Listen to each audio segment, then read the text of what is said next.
Hi, my name is Nicholas. I'm a grade 5 teacher in KIS International School, and this is the work from a student called Shuang.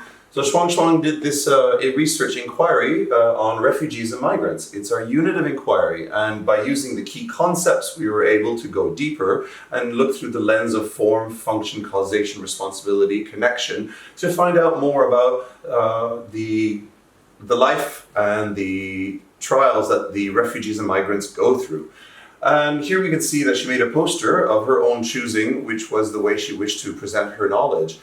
And to try to get the students to understand, we activate their prior knowledge through a variety of role play scenarios and through different stories to activate their understanding. And then we move forward with scenarios that we pose problems and see if the children themselves put in the role of either a refugee or a migrant, and having different push and pull factors affecting them, can they come up with solutions? They collaborate, as is the nature of the IB and the PYP, in groups to come up with the best solutions. And then they debate their solutions based on the group mentality, the group consensus.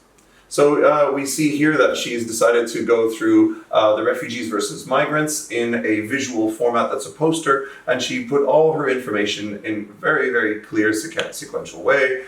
And it's been really nice to see her grow through her creative process, the ability to present your information in a way that is both authentic, that is understanding. And in terms of creativity, it's about creative thinking, and it's about creative problem solving, and it is also about creative way of presenting your knowledge to your audience. As the project was based on the outcome of presenting this to someone else, what is the most creative and what is the best method for you to present it according to your own strengths? And we push the students along to make those choices along the way. In summary, it's important for children to be given the opportunity to explore, to inquire and follow their own chosen, to the best of our ability, for them to follow their own chosen path of inquiry, to be given the chance to jump into something that's interesting to them.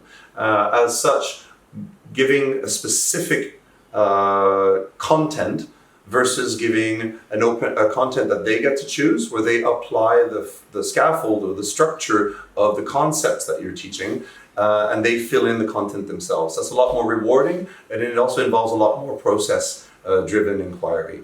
And that's the way that Shuang presented this piece of work. And thank you very much. Hi, my name is Shuang, and today I'm going to talk about refugee and migrants. So, refugee is push factor, and migrants is push factor or pull factor. And what is the example of push factor and pull factor? People, migrants and refugee moves because of environment, social, economic, and political. Environment. There maybe have no water, the people will be hot and will not be able to drink water or grow plants. We can't even have animals because we don't have anything to feed them. Some country might not even have trees. Human would not be able to survive because the air would be unsustainable for breeding. Social. Looks, perspective of different people. Everyone have different idea, answer, perspective. This made each other fight, dislike each other. Example, like Hitler, who made others think that Jewish people are bad. Now everyone will be against each other. Economic. How much money you get every day? Is it enough for you to live? People maybe move because other countries have cheaper things. The job there, does it earn lots of money? Today, Thailand have good economy that make lots of people want to come to Thailand. And this is the example of a push factor. His name is Action. He lived in South Sudan and moved to Lawa district. And I'm gonna tell you why did he move. He's a father. He lived in a happy family. He's different. He has no leg. While he was happily having lunch with his family, soldier came and told him to get out of the country, or his family will be in danger. It broke his heart, but he knew he had to leave. He left and went to Lawa district. Then he went to a refugee camp that helped him. It's a push factor because he had no choice. He has to leave the country because he has been pushed to leave the country. He wants his family to be safe, so he leaves.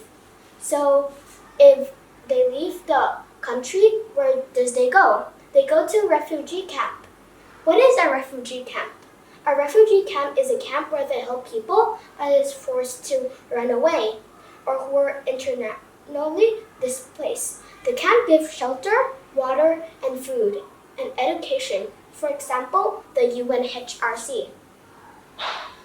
What I know at first is that they give shelter and food, but after I learned, they give education and strength in case of future you have in danger.